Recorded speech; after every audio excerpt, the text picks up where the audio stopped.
Ready? नमस्कार, सत श्री अकाल। आज आपके सामने हमारे पंजाब के प्रभारी देवेंद्र यादव जी, पंजाब के पीसीसी प्रेसिडेंट राजा वड़िंग जी, पंजाब के हमारे सीएलपी लीडर बाजवा साहब प्रताप सिंह जी और हमारे विशेष मेहमान तो अब नहीं रहे, अब तो हमारे साथ आ गए धर्मवीर गांधी जी। जिनके नाम में गांधी हो उनके विषय में उससे ज़्यादा कुछ बोलना मेरे लिए ठीक नहीं है। ये पूर्व सांसद हैं, आज कांग्रेस का दामन थाम रहे हैं। मैं आगे की कार्रवाई देवेंद्र यादव जी से आग्रह करूंगा कि इस विषय में अपने विचार भी रखें और आपको और भी बताएं कि कौन कौन शामिल हो रहे हैं।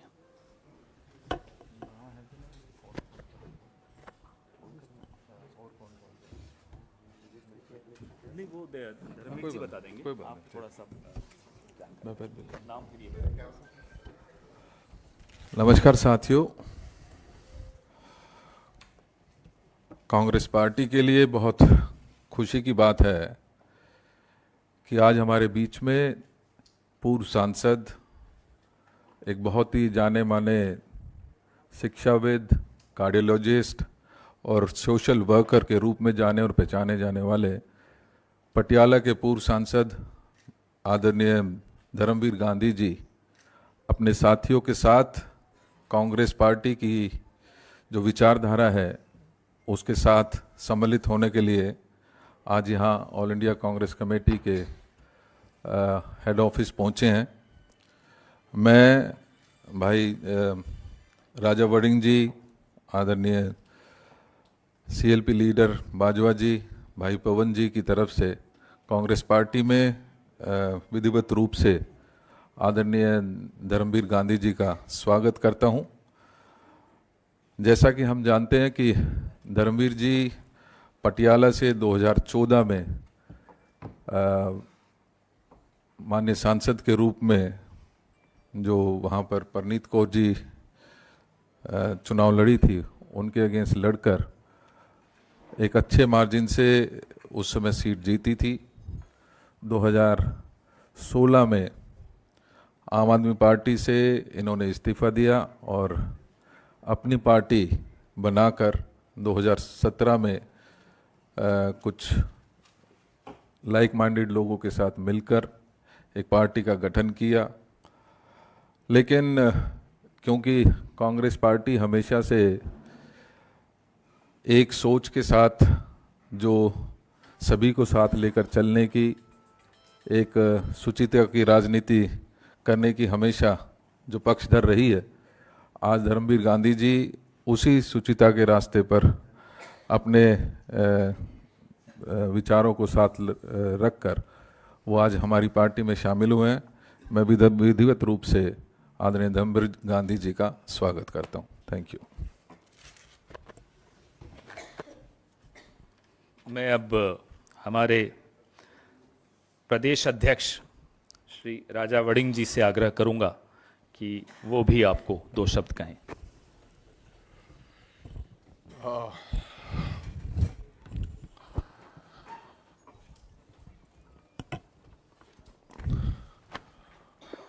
सबसे पहले तो मैं बहुत बहुत आभारी हूं कि गांधी जी ने आज फैसला किया है कि पार्टी से जुड़ने का, बल्कि पूरी पार्टी को कांग्रेस पार्टी में मर्ज करने का। मैं इस बात के लिए उनको बधाई देता हूं और धन्यवाद देना चाहता हूं।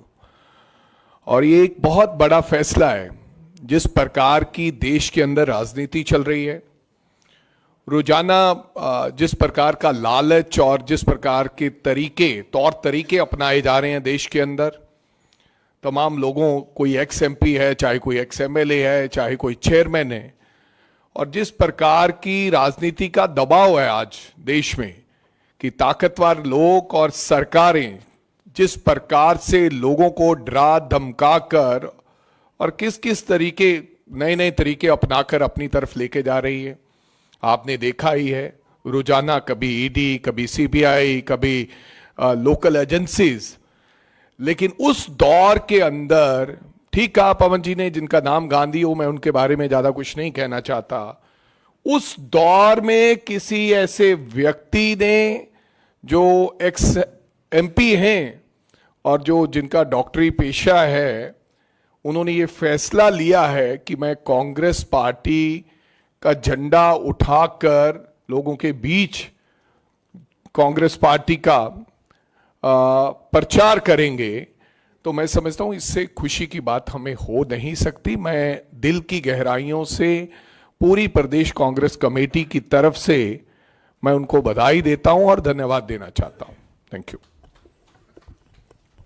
मैं हमारे सीएलपी लीडर प्रताप सिंह बाजवा जी से भी आग्रह करूंगा कि वो आपको और भी बताएंगे कि और कौन कौन इनके साथ आ रहे हैं। माइक वो वाला नहीं है क्या आपके पास? लाइए वो दीजिए, ये छोड़िए, मैं आपको दूसरा माइक। बार बार माइकों को मत करवाया करो। बहुत ही सत्कारयोग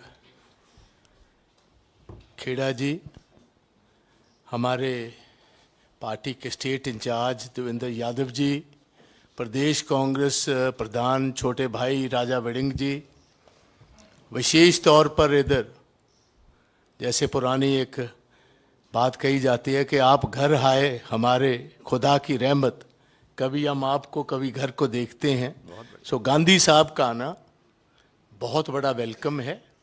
और सबसे बड़ी बात है कि पंजाब में ही नहीं, सारे हिंदुस्तान में बहुत सारी ऐसी फोर्सेस जो कांग्रेस से दूर हो चुकी थी, कॉन्स्टिट्यूशन बचाने के लिए, डेमोक्रेसी को बचाने के लिए इकट्ठी हो रही। गांधी जी का आना बहुत शुभ संकेत है हमारी जमात के लिए और सारे देश की डेमोक्रेटिक फोर्सेस के लिए। इधर अकेले गांधी साहब ही नहीं, इनके साथ मेरे छोटे भाई सर यशपाल सिंह जौड़ा माजरा जी राइट पर बैठे हुए हैं। ये बहुत अहम किसान लीडर हैं पंजाब के। किसान मोर्चे में एक अहम भूमिका निभाई इन्होंने। इनके साथ एडवोकेट हरमीत कौर बराड़ जी हैं, नरेंद्र संधू साहब हैं, प्रोफेसर साहब, सुमित पुल्लर साहब हैं, अमर टोलेवाल साहब हैं, और भी बहुत सारे साथी आज आए हैं।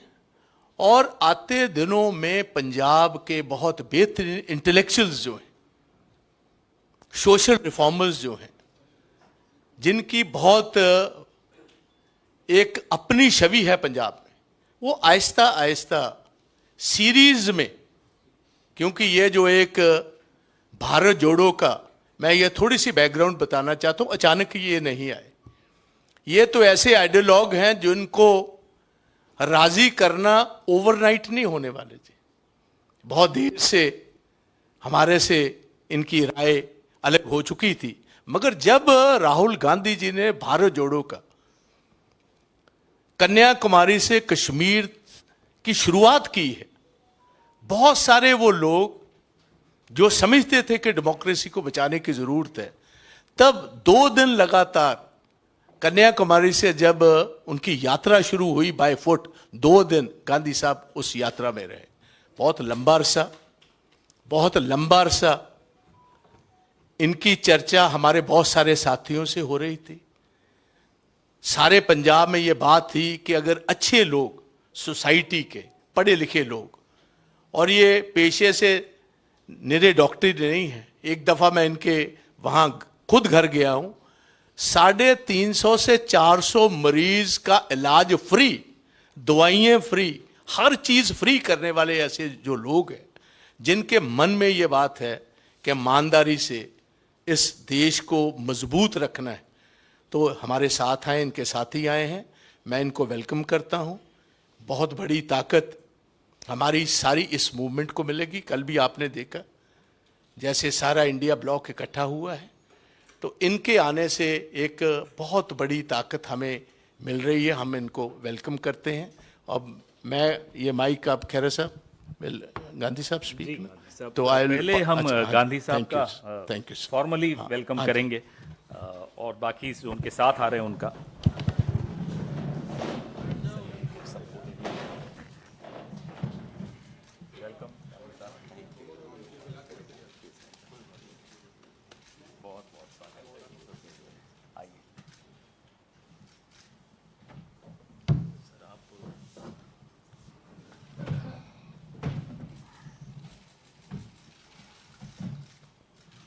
आप थोड़ा सा पीछे भी, हाँ राजा जी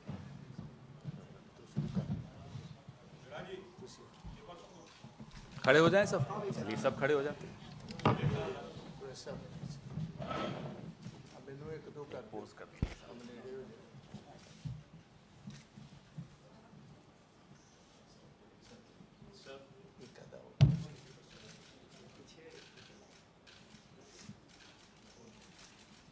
थैंक यू, थैंक यू। अब हम बैठ जाएं। ठीक ठीक ठीक है। अब मैं धर्मवीर गांधी साहब से आग्रह करूंगा कि वो अपने विचार आपके सामने रखें, वो अपने कारण बताएं और जो उनके ख्याल हैं आज के दौर को लेकर उनसे आपको अवगत कराएं। पत्रकार साथियों और मंच पे विराजमान हमारे बहुत ही माननीय पवन खेड़ा जी, पंजाब स्टेट कांग्रेस के प्रधान राजा वड़िंग जी और पंजाब सीएलपी के लीडर प्रताप सिंह बाजवा साहब और बहुत से और महानुभाव जो मेरे साथ पंजाब से आए हैं, जिनमें एडवोकेट्स हैं, प्रोफेसर्स हैं, रिटायर्ड प्रोफेसर्स हैं, इंटेलेक्चुअल्स हैं और सच में और मैं सबसे पहले बाजवा साहब और पंजाब के प्रभारी श्री देवेंद्र यादव जी, उन सब का धन्यवाद करता हूं कि उन्होंने आज हमें इस परिसर में आकर एक महान पार्टी को, एक ऐसी पार्टी जिसने देश के स्वतंत्रता संग्राम में बहुत भारी योगदान दिया और बाद में नए भारत के निर्माण में पंडित नेहरू जी की जो एक वैज्ञानिक विचारधारा थी, साइंटिफिक टेम्पर था, जो उन्होंने जो हर क्षेत्र में जो हिंदुस्तान को अपने पांव पे खड़ा किया, डेमोक्रेटिक इंस्टीट्यूशंस को बनाया, उनको मजबूत किया, आर्थिक प्रगति की और देश में एक नई ऊर्जा आज़ादी के बाद पैदा की। तो इस परिसर में आकर हम लोग बहुत संतुष्ट हैं, बहुत खुश हैं। जहाँ तक मेरा ताल्लुक है, मेरा नाम डॉक्टर धर्मवीर गांधी है। गांव से आए थे, जो गांव की संवेदनाएं थी वो साथ लेके आए थे, मेडिकल कॉलेज में आए, डॉक्टर बने। विद्यार्थी जीवन से मैं सक्रिय राजनीति में चला गया। मैं वामपंथी विचारधारा से प्रभावित हुआ और यहाँ तक कि एमरजेंसी जब मेरा फाइनल ईयर था तो उस वक्त मुझे जेल भी जाना पड़ा। तो जेल से छूटकर एमबीबीएस किया, फिर एमडी किया, फिर कार्डियोलॉजी में मैं असिस्टेंट प्रोफेसर के बतौर रिटायर हुआ गवर्नमेंट मेडिकल पटियाला से। जब कुछ अंदर आग होती है ना, तो जब भी समाज में हिलजुल होती है तो आपका जो दिल है, जो जिसके दिल में आग है, वो आग बाहर निकलती है, वो धधकती है वो। और जब 2011-12-13 में जो अन्ना आंदोलन चला, तो मेरे को ऐसे लगा कि जब सारी दुनिया सड़कों पे है, हवा का एक नया ठंडा झोंका आया है, देश बदल रहा है, समाज बदलेंगे, देश बदलेंगे, नई राजनीति करेंगे, एक लोगों की बात करेंगे, इंट्रा पार्टी डेमोक्रेसी होगी, स्वराज होगा और एक नई राजनीति शुरू होगी, पारदर्शी राजनीति का युग आया है। तो मैं अपना क्लिनिक बंद करके I just joined the party, आम आदमी पार्टी। पर मैंने बहुत जल्दी देख लिया कि आम आदमी party is not the party of my ideals. ये मेरे आदर्श की पार्टी नहीं है। जो जहाँ चला है, जैसे चल रहा है, जिस तरह पार्टी चल रही है, कांग्रेस में तो किसी बाकी पार्टी में तो जो हाई कमांड कल्चर या वीआईपी कल्चर आने में दशकों लगे हैं, डिकेड्स लगे हैं, और यहाँ तो 2-3 साल में वो जलवा देख गया, 2 साल में जलवा देख गया। तो मैं आई सेड गुड बाई। मैं 14 में इलेक्ट हुआ और 15 फरवरी में मैंने इसको छोड़ दिया। उसके बाद मैं अलग अलग प्लेटफॉर्म में एक्टिव रहा, अपना डॉक्टर के तौर पर भी और सामाजिक कार्यकर्ता के तौर पर भी।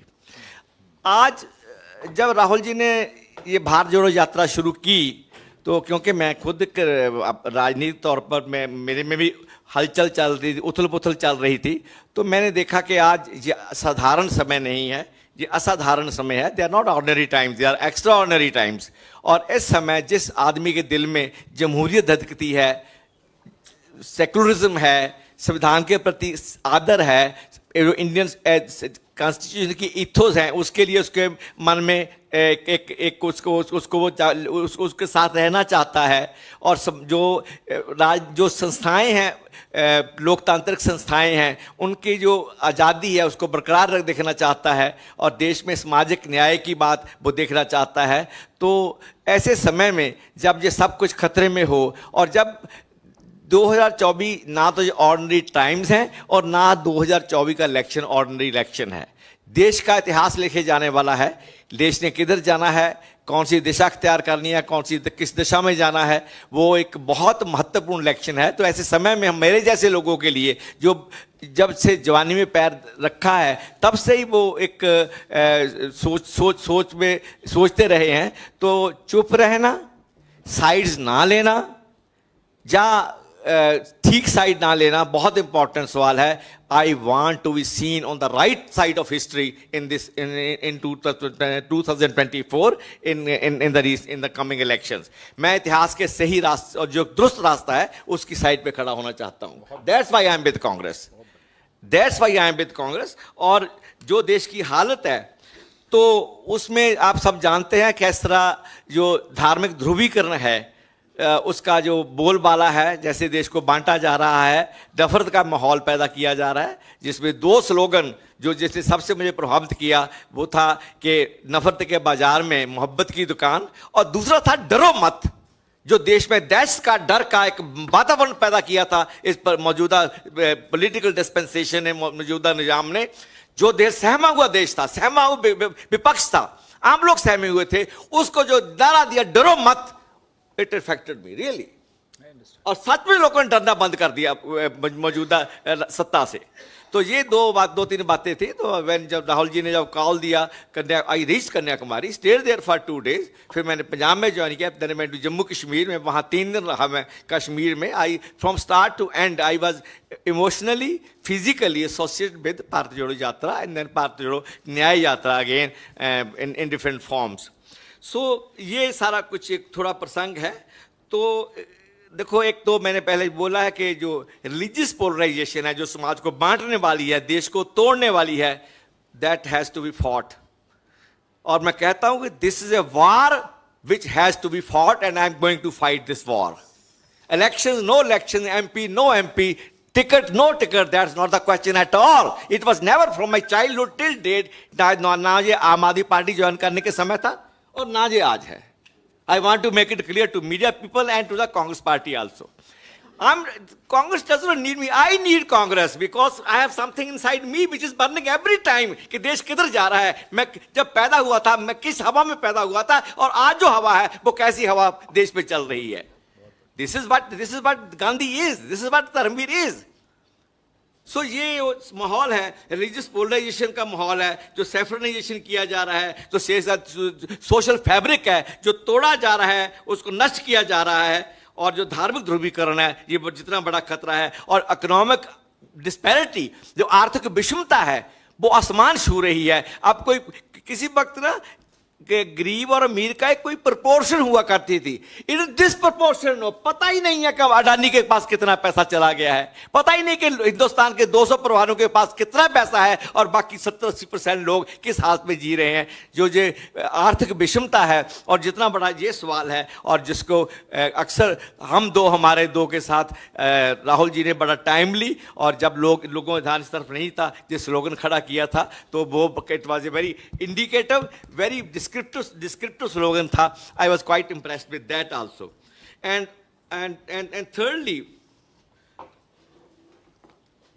complete sellout of the national assets, जो लोगों की संपदा है, जिसमें मेरे बाप का हिस्सा है रेलवे में, मेरे पिताजी टीचर थे, हमारा हिस्सा है, मेरा हिस्सा है देश की संपदा में। उस संपदा को जिस तरह करोड़ों के भाव बेचा जा रहा है कॉर्पोरेट सेक्टर को, that's totally unacceptable, not only for me and for every that person who has stake in this country, जिनका स्टेक है इस देश में, इस देश के भविष्य में, इस देश के अब सियासी आबो हवा में भी, और दूसरी तरह भी। तो और ये पॉलिटिकल जो सेल आउट है, और वो एक मेरे लिए बड़ा मुद्दा है। और राजनीतिक तानाशाही, जो की जो देश में पैदा कर दिया है, जिसको राहुल जी ने डरो मत से जो उसको चैलेंज किया है, उसको डायरेक्शन दिया है, और जो देश का जो नैरेटिव है, पॉलिटिकल नैरेटिव है भारत जोड़ो यात्रा के दौरान जो बदला है, और भारत जोड़ो न्याय यात्रा से उसको और एक पहले वो एक नैरेटिव बना, फिर उसको उसकी इकोनॉमिक जो एजेंडा है, जो इंसाफ की बात आई उसमें, तो ये सभी दोनों मिलकर भारत जोड़ो यात्रा पार्ट 1 एंड पार्ट 2 दोनों का एक ऐतिहासिक एक योगदान है देश के जो आज की मौजूदा हालत है उसके बदलने में। और इंडिया अलायंस को जो आवाज़ मिली है, जो आवाज़ दी गई है, जो साहस किया है विपक्ष ने, अलग अलग विपक्ष ने अनेकों बातों के बावजूद, उसमें बहुत बड़ा योगदान जो राहुल गांधी जी ने खड़े होकर चट्टान की तरह खड़े होकर जो मुकाबला किया है, जो पॉलिटिकल जो मौजूदा सत्ता थी, उसका बहुत बड़ा योगदान है। तो मैं उससे भी प्रभावित रहा। तो अगेन मैं एक बात कहना चाहता हूं कि these are not ordinary times and 24 is not the ordinary election, and ये जंग है जो हम लड़ेंगे और हर हालत में लड़ेंगे, पूरे जोर से लड़ेंगे। और उसके बाद जो अंत में जो मैं आपसे कहना चाहता हूं कि जो संस्थाएं हैं जिनके ऊपर जो आधार है हमारी डेमोक्रेसी का, चाहे वो ईडी हो, चाहे वो सीबीआई हो, चाहे वो कैग हो, चाहे वो जुडिशरी हो, चाहे वो मीडिया हो, जिस तरह उनका हनन हुआ है, उनकी जो प्रभुसत्ता है उस पर हमला हुआ है, उनको पॉकेट ऑर्गेनाइजेशन बना के भारतीय जनता पार्टी चल रही है, this is not again acceptable in any democracy, not at all. हम लोगों ने अब खुली हवा में सांस पैदा हुआ मैं 1951 में, और मैं खुली हवा में मरना चाहूंगा। That's why I am here with Congress. It's my science says, I am a man of science, मैं डॉक्टर हूं, मेरे my science says, my logic says, my sense of argument, sense of reasoning says कि जो चल रहा है वो गलत है, and that's why I am here with Congress. Welcome, बहुत बढ़िया। So I hope you understand my spirit. I'm not here for any ticket or for any seat. Nothing I did. I'm full of life with my professional life. मैं आप मेरे पास आएंगे पटियाला में, देखेंगे कि line लगी होती है लोगों की, और आज से नहीं, पिछले 50 साल से लगी हुई लाइन लोगों की। I am full of life, मैं जिंदगी से भरपूर हूँ, भरा हुआ हूँ जिंदगी से, बट स्टिल I feel कि more than a doctor, I have a duty towards my people, towards future generation. हम आने वाली नस्लों के लिए जवाबदेह हैं। मैं जवाबदेह हूँगा नस्लों के लिए कि जब देश को इस तरफ ले जाया जा रहा था, बांटा जा रहा था, लड़ाया जा रहा था, तबाह किया जा रहा था, बेचा जा रहा था, तो गांधी कहाँ था? और गांधी इतिहास के इस मोड़ पे हिस्ट्री के सही पास से खड़ा होना चाहता है। Thank you very much. आपके शब्दों ने हमारे को बहुत प्रेरणा दी, और इस जज्बे का स्वागत है। इस जज्बे की जगह कांग्रेस पार्टी में हमेशा है, थी और रहेगी। बहुत बहुत धन्यवाद। अब आपके सवाल। बहुत अच्छे आपने बहुत जल्दी आम आदमी पार्टी के विचारधारा को देखा, समझा, और आपका मोह भंग हो गया। Yes sir. आप तो डॉक्टर भी हैं, शिक्षाविद भी हैं। हाँ जी। आपसे इतनी बड़ी भूल कैसे हो गई पहचानने में? और अगर आपने अपने आप को करेक्ट कर लिया है कांग्रेस में आके, हाँ जी। तो पंजाब के जीते हारे सभी लोगों को कांग्रेस ज्वाइन करने की अपील करेंगे आप? देखो, मैं तो कहूँगा जो भी राइट्स थिंकिंग पर्सन है, जिसके दिल में डेमोक्रेसी है, सेकुलरिज्म है, प्लूरलिज्म है, जो संविधान है, जो सोशल जस्टिस है, सबको कांग्रेस ज्वाइन करनी चाहिए, because this is the only party which along with the regional party with all their limitations has the potential to out this government, to defeat this government. मैं तो कहूँगा सबसे नंबर 1। नंबर 2, मैं कैसे मार कैसे खा गया? कल मैंने मार नहीं खाई, इतने घाट लोगों ने मार खाई, और देश में हजारों लाखों लोगों को लगा कि ये तो नई हवा का झोंका है, ठंडा झोंका आया है, और जो हम वेट कर रहे थे, इनकलाब आ गया कि नई राजनीति की शुरुआत होने वाली है, एक स्वच्छ राजनीति की, पारदर्शी राजनीति की, जवाबदेह राजनीति की। वो लोगों ने धोखा खाया, तो मैंने भी खाया, पर मैंने वो सबसे पहले पंजाब में मैंने करेक्ट किया। मैं फरवरी जो पहली एनसी की मीटिंग, यहाँ प्रशांत जी और जोगिंदर जी को इन्होंने बड़ा ही मतलब उनको जलील करके बाहर निकाला। मेरे को कुछ नहीं बोला था। आई वॉज CLP, मैं कांग्रेस का लीडर था, मैं आम आदमी पार्टी का लोकसभा में कांग्रेस, मैं I was leader of the party इन लोकसभा। मेरे से अरविंद जी कोई लड़ाई नहीं हुई। आई एम नथिंग टू से on personal ground with him, but जिस तरह उसने जलील किया और परेशान और आउस्टर किया, तो जो इंट्रा पार्टी डेमोक्रेसी का जिसकी मेरे मन में बड़ी था कि यहाँ बात सुनी जाएगी, बात कही जाएगी, हम लोग मिलकर नया हिंदुस्तान बनाएंगे, वो सपना टूट गया। And I said good bye in February 2015। 14 में चुन के आया मैं मई 14 में, 15 फरवरी में निकल गया। बाकी लोगों को निकाला गया है पंजाब में। डॉक्टर साहब हेलो। हाँ जी, हाँ जी, हेलो। ਹਰਿੰਦਰ ਸਿੰਘ ਖਾਲਸਾ ਤੁਸੀਂ ਪਹਿਲੇ ਉਹ ਲੀਡਰ ਸੀ ਜਿਨ੍ਹਾਂ ਨੇ ਇਹ ਕਿਹਾ ਸੀ ਕਿ ਭਗਵੰਤ ਮਾਨ ਸ਼ਰਾਬ ਪੀ ਕੇ ਆਉਂਦੇ ਨੇ ਜਾਂ ਮੁਸ਼ਕ ਆਉਂਦੀ ਹੈ। These are small। ਮੇਰਾ ਸਵਾਲ ਪੂਰਾ ਹੋ ਰਿਹਾ। जितना बड़ा कंटेक्स्ट नहीं, मैं नहीं लगता जितना बड़ा कंटेक्स्ट आज दी ज्वाइनिंग दा भगवंत मान दी शराब कैप्टन दी रूसा, there is no place for them. ना ना ना ना ना सर, गांधी जी। नहीं नहीं नहीं, मैं it liquidates the importance of my joining party। भगवंत मान दी शराब दा मेरे वास्ते कोई प्लेस नहीं, पर्सनल इशू है। गांधी जी। कैप्टन की रूसा पर्सनल इशू है, नॉट फॉर मी। ਪੰਜਾਬ 'ਚ ਬਦਲਾਅ ਹੋਇਆ ਡਾਕਟਰ ਸਾਹਿਬ, ਸਵਾਲ ਮੇਰਾ ਇਹ नहीं, नो बदलाव एट ऑल, नो बदलाव। गांधी जी, आपने कहा कि मैंने कांग्रेस पार्टी को ज्वाइन किया खुली हवा में सांस लेने के लिए। हाँ जी। नहीं लगता है कि आप चुनाव के वक्त में खुली हवा में सांस लेने के लिए कांग्रेस का दामन थामा? Not at all, not at all. It is open to you. They may not. I not bother at all, because this is not an age to do active parliamentary politics. Yeah, electoral politics. I'm 74. I have diabetes. I have coronary artery disease. मेरे stent डला हुआ है. एक आंख की मेरी रोशनी नहीं है. I am blind by one eye for the last 15 years, and I have diabetes. I am hypertensive with coronary artery disease. Moreover, I am full of life. I don't want life in Congress. I am in Congress for some different reasons, for historical reasons. Doctor साहब, अरे हो गया।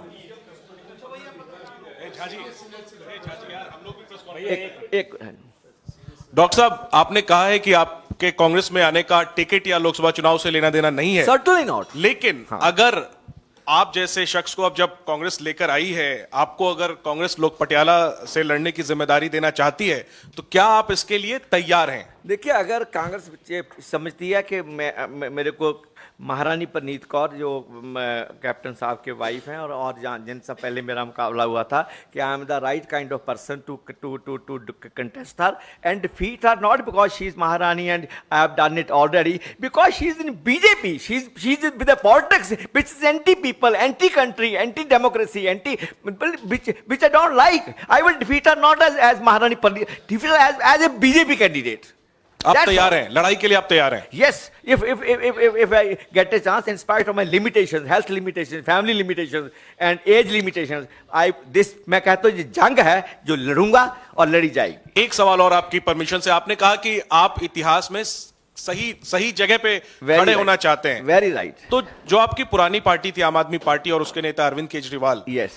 वो इतिहास में आज कहां खड़े हैं आपके मुताबिक? क्योंकि दिल्ली में उस पार्टी से आपकी पार्टी का गठबंधन है और पंजाब में आप लोग आमने सामने लड़ रहे हैं। आज अरविंद केजरीवाल जुडिशियल कस्टडी यानी जेल में चले गए हैं, लेकिन अभी भी वो मुख्यमंत्री की कुर्सी पर बने हुए हैं। क्या आपको लगता है कि उन्हें मुख्यमंत्री की कुर्सी से इस्तीफा देना चाहिए? देखो, आम आदमी पार्टी और केजरीवाल की इंटेंशन पे इंडिया लाइंस में आने के उनके मकसद, उनकी जो आइडिया है, उस पर अनेकों आशंकाएं होने के बावजूद हिस्ट्री में ऐसे मुकाम आते हैं जहां आपको बड़ी बड़ी बातें छोड़नी पड़ती है, भूलनी पड़ती हैं, पीछे धकेलनी पड़ती है। समय आने पर वो सब कुछ देखा जाएगा। हाँ जी, तो पटियाला की सियासत में बहुत कुछ हुआ। यस। परनीत कौर जी ने मन की बात सुनी और वो बीजेपी में चली गई, आपने दिल की बात सुनी, आप कांग्रेस में आ गए। Right sir. जब नवा पंजाब आपके साथ है, तो इस इलेक्शन में नवा पंजाब कैसे बनाएंगे? क्या देखो, वो वंस आई एम बड़िंग साहब, हाँ जी, क्या बोला है? नवा पंजाब आपके साथ है? What do you mean by नवा पंजाब? ये नवा पंजाब इनकी पार्टी बनाई थी। अच्छा, you are talking about the party. देखो, बात ये है, मैंने पहले भी कहा है कि इस दौर में आपके सामने है गांधी साहब, उन्होंने अपनी भावनाएं ये भी कहा कि मैं जरूरी नहीं है कि यहाँ चुनाव लड़ने के लिए आया हूं। कोई व्यक्ति इस जमाने में और ज्वाइनिंग करने के समय, आज आपने देखा होगा कि रात को कुछ लोग ज्वाइनिंग करते हैं और सुबह बीजेपी की टिकट ले लेते हैं, और जिस प्रकार से उनको लाया जाता है वो भी आप जानते हैं।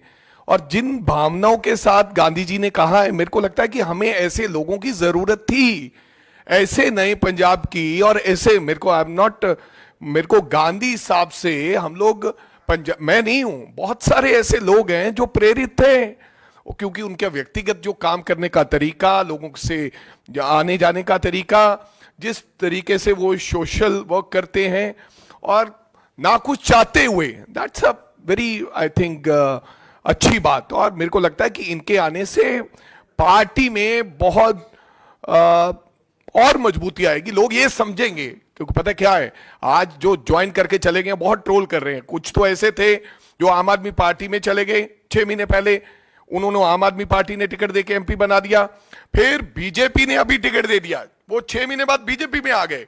आज पंजाब के अंदर लोग अच्छे लोगों को ढूंढ रहे हैं। लोगों का ये मानना है कि ये बहुत जो गंदी राजनीति हो गई है, जिस प्रकार से बीजेपी और ये लोग कर रहे हैं कि इधर आए 3 बार पार्टियां लोग बदल गए, लेकिन लोग ऐसे चेहरे चाहते हैं। लोग गांधी साहब जैसे लोगों को पसंद करते हैं। और बहुत अच्छी बात उन्होंने कही कि I am not here for the ticket, मैं सेवा करने के लिए आया हूं, मैं भावना से आया हूं, डरो मत का नारा सुन के आया हूं, मोहब्बत की वो नफरत की दुकान में मोहब्बत की दुकान खोलने का नारा के वो आया हूं। So thank you. Pawan sir, सवाल मेरा आपसे है। लगातार इलेक्टोरल बॉन्ड को लेकर आप लोग बोलते आए हैं कि इलेक्टोरल बॉन्ड जो है वो बीजेपी की लाई हुई एक स्कीम है। तमिलनाडु के एक चैनल में प्रधानमंत्री ने इंटरव्यू दिया, उन्होंने उसमें कहा कि इलेक्टोरल बॉन्ड के जरिए ही ये चल पाया है पता कि इनकम ऑफ सोर्स यानी कि किसको कितना पैसा मिल रहा है और कहाँ कहाँ पैसा जा रहा है। और उन्होंने इस बात का भी जिक्र किया कि जो लोग इलेक्टोरल बॉन्ड पे सवाल खड़े कर रहे हैं, आने वाले दिनों में उनको पछताना पड़ेगा। आज बोल रहे हैं, अदालत में इनके अधिकारी खड़े होकर कितनी कोशिश की कि ये सूचना बाहर नहीं आए। अगर इतना ही पारदर्शिता के हिमायती हैं, इतनी बड़ी वकालत कर रहे हैं आज पारदर्शिता की, तो क्यों सुप्रीम कोर्ट की वजह से इसको बाहर आना पड़ा? खुद ही बाहर कर देते। इलेक्टोरल बॉन्ड्स गैर पारदर्शी हों, यह किसने निर्णय लिया था? इन्हीं की सरकार ने लिया था। अब जब पोल खुल रही है, शेल कंपनीज की पोल खुल रही है, किस कंपनी के यहां ईडी भेजी और फिर हफ्ता वसूली की, यह लिस्ट सामने आ रही है। अब चले हैं सफाइयां देने। प्रधानमंत्री की किसी भी बात पर अब देश का एक भी बच्चा भी अब यकीन नहीं करता। यह अफसोस की बात है। उन्हें खुद इस बात पे अफसोस होना चाहिए कि 10 साल में उन्होंने अपनी छवि के साथ क्या कर दिया कि आज देश का बच्चा बच्चा बोलता है कि प्रधानमंत्री जो बोल रहे हैं वो झूठ है। इससे क्लियर कट ये दिख रहा है कि इस पे कोई ना कोई गंभीर धारा का केस बनता है। तो कोई केस क्यों नहीं पार्टी कर रही है, या सुप्रीम कोर्ट को आप लोग सजेस्ट क्यों नहीं कर रहे हैं? आपको पता चलेगा कि पार्टी क्या क्या कर रही है। वक्त आने दीजिए। There is a right time for everything, wait for the right time. Pawan sir, मैं आकाश श्रीवास्तव। मेरा सर 2 छोटा सा सवाल है। एक तो प्रधानमंत्री ने कल मेरठ की रैली में कहा कि कांग्रेस ने श्रीलंका को एक टापू दे दिया। वो 10 साल शासन में रहे हैं प्रधानमंत्री, तो आज इस मुद्दे को क्यों उठाया है? इस पर आपका जवाब सर। और सर एक और छोटा सवाल गांधी सर से। गांधी सर, आज जब आप कांग्रेस ज्वाइन कर रहे थे तो आपके दिमाग में ईडी, सीबीआई और इनकम टैक्स का ध्यान नहीं आया? नहीं आया, आएगा भी तो इट डजंट मैटर। देखिए, मेरे को बिल्कुल नहीं आया। जिंदगी में जीना काहे के लिए है? अगर इन बातों से डर के सच नहीं बोलना, जो हिस्टोरिकल टास्क है, जो एक इंटेलेक्चुअल को निभाना चाहिए, जो एक नागरिक को निभाना चाहिए। मेरे को पिछले 70 साल में नागरिक से वोटर बना दिया गया है। I am a citizen, I have the spirit to have the right kind of things for me and for my children. तो वो भावना अगर आएगी ना तो क्या कर लेंगे? पकड़ लेंगे, केस देशद्रोह का मुकदमा चला लेंगे। मैं 75 साल का हूं, तो 5 साल जिंदगी है, लग जाएगी। How does it matter?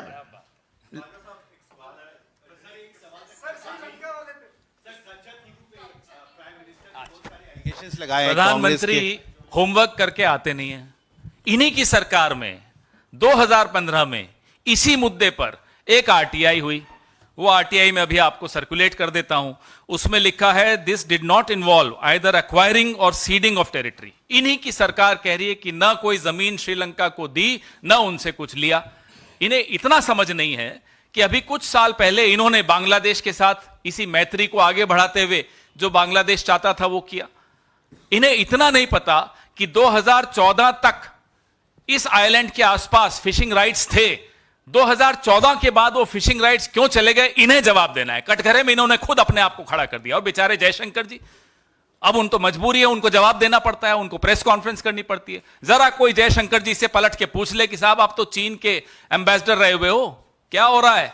4000 square kilometre चीन ने कब्जा कर लिया, क्यों नहीं जवाब देते? क्या किया इन लोगों ने? बात चीन की हो रही है, चले गए श्रीलंका। न भूगोल की जानकारी, न इतिहास की जानकारी, न होमवर्क करते हैं, चले आते हैं साहब, कभी जो मुंह उठा के कुछ बोल देंगे और लोग मान जाएंगे। प्रधानमंत्री को शोभा नहीं देता इस तरह से हल्की बातें करना। किसान एक बार फिर चंडीगढ़ कूच कर रहे हैं, वो कह रहे हैं कि ਜਿਹੜੇ ਕਾਨੂੰਨ ਅਸੀਂ 3 ਵਾਪਸ ਕਰਾਏ ਸੀ ਉਹਨਾਂ ਨੂੰ 2 ਨੂੰ ਪੰਜਾਬ ਸਰਕਾਰ ਨੇ ਫਿਰ ਤੋਂ ਲਾਗੂ ਕਰ ਦਿੱਤਾ ਹੈ। ਮਾਈਕ ਇनको दो।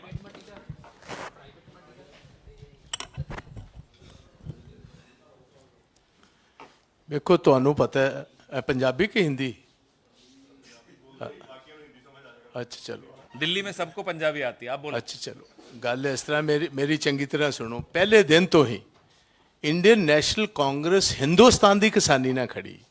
कोई कम जेड़ा मोदी साहब ने नजायज़ किया ते भगवंत मान ਉਹਦੇ ਤੇ ਮੋਹਰ ਲਾ ਰਿਹਾ, ਅਸੀਂ ਉਹਨਾਂ ਨੂੰ ਇਸੇ ਗੱਲ ਕਾਰਨ ਹੀ ਤੇ ਅਸੀਂ ਇਹ ਗੱਲ ਕਹੀ ਹੈ ਕਿ we will have nothing to do with the AAP in Punjab. That's primarily that reason.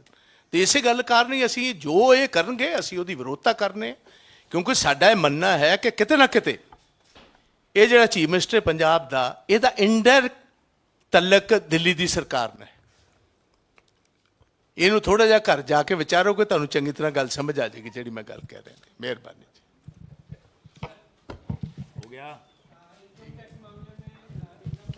इस पे अलग बात करेंगे। अभी तो शुरुआत है, आगे आगे देखो इस सरकार को कितने अगले 2 महीने में इतने झटके लग जाएंगे कि फिर तीसरा महीना तो ये देखना नहीं है इन्होंने, तो अभी बाद में बात करेंगे इस पे।